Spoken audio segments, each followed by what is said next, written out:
Hey, this is Pat Smage. Welcome to part 1 of my instructional video series available only right here at On the Pegs. I'm here with my wife Hannah today, and we're going to teach you a little bit about walking and riding a section. Let's go! The first thing you want to do when you get into a section is look for your gates.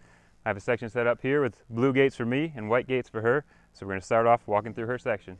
There are two lines here, one going straight out and then turning around the rock, the other cutting it real close to the ribbon. Since that one isn't tied very well, it wouldn't be the best option. Anytime you can avoid getting close to the ribbon, it's a good idea to take the alternate line. Next we have a loose corner into a slippery hill, so you're going to want to come as far outside as you can, come all the way out to the ribbon here to use as much of the space of the section as you possibly can, and then start your corner. And you want to be looking up and smooth acceleration through here.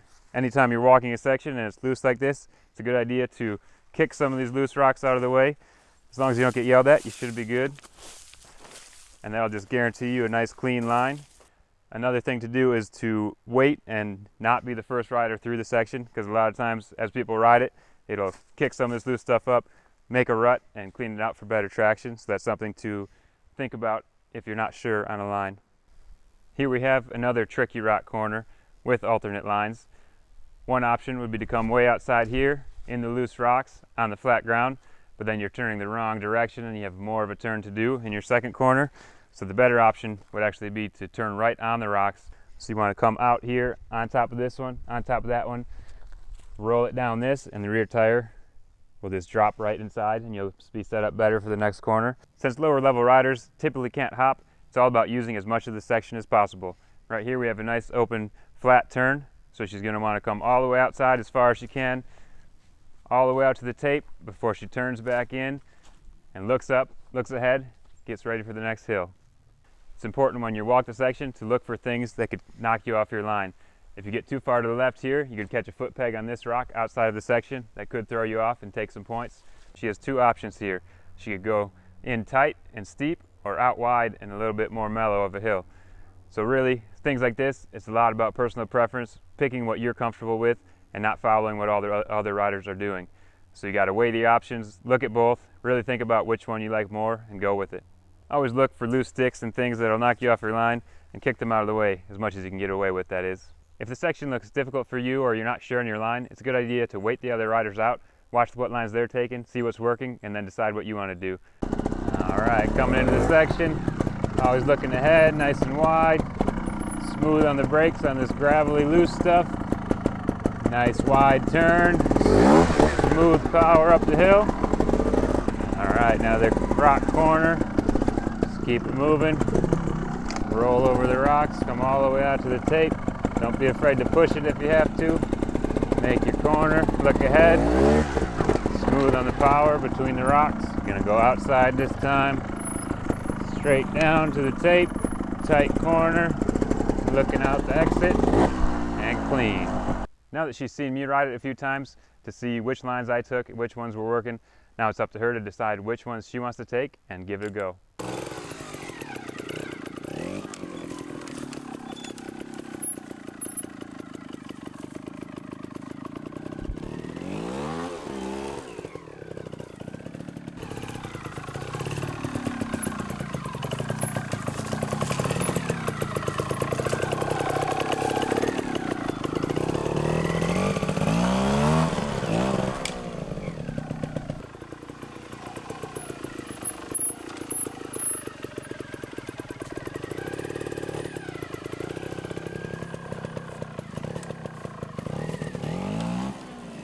On her first loop, she tried to come outside, and this turn ended up being too tight. She had to take some dabs to move the front end over.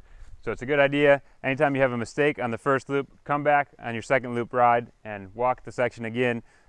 Look at where you made the mistake and see what you can do to minimize that for the next loops. So this time, I think she's better off coming inside. It's a little bit steeper, maybe a little more scary, but it's a lot straighter of a shot and less sharp of a turn. So we're going to give that a try, and hopefully she cleans it.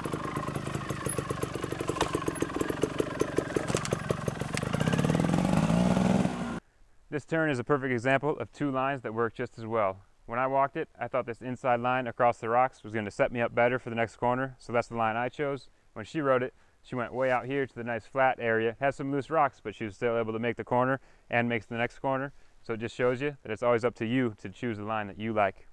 All right, now it's my turn. The first gate I see is this big log up here on kind of the side of this hill.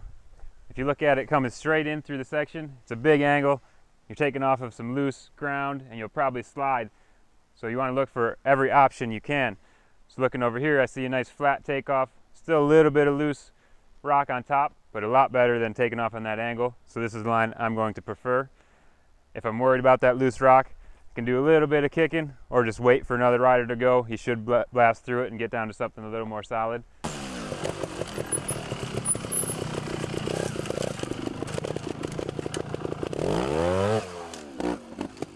You always have to look out for other riders' gates. Even though going through them might not make the section harder or easier, you'll get a 5. So no matter what, look throughout the section for other riders' gates and stay clear. So this one, I have to stay tight, come back down the hill, and set up for my next obstacle.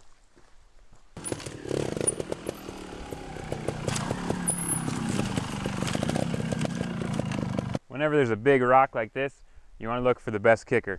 Since this is about all equally as bad of a takeoff, no matter where you hit it, you want to look a little bit closer, see if there's any smaller rocks up to the face that'll help get you to the top. Right here in the middle, I see a pretty good sized one that may or may not stay, so I might want to, if I hit this line, I want to come around the second loop and check if it's still there. But I think for the first ride, it's at least going to help me out a little bit, so that's the line I'll take. Next, there's an option here. You can drop down onto the flat one with the angled ridge or just jump across. For me, I always like to jump across whenever there's an option to save time and also to save possible chances of making a mistake when you drop down in. Sometimes you'll get a flex and get off your line, so I think the best line here is just jump right across. Now we have to go up one more step and then drop down. We're going to be stopping on this loose gravelly ground, so whenever that's where you have to stop, you want to make sure that you land solid and don't land too harsh. So you want to roll as much as you can and slowly come to a stop. If you come to a stop very quickly, you might lose your traction on the rear tire and cause a point. So you want to stop as smooth as you can. Once I get over this rock, I see that I have to stop before this other gate so I don't get a 5. So I'll have to turn tight and line up for this next wall. There are some options here. Hit it to the left without the kicker. Hit these kickers. They're a little bit far back and you have to hit them with a lot of speed.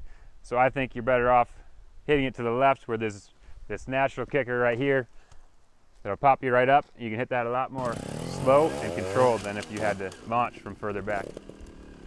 There's an option here to go straight off down to the flat, turn and then head out, or to actually just turn on this rock and head straight out. I always like to take the shortest line, even if it means it might be a little bit harder. If I'm confident in it, it saves me time and energy, so I always look at both, but tend to go to the quicker one. That's a clean. I hope this video helps you get some too. See you next time.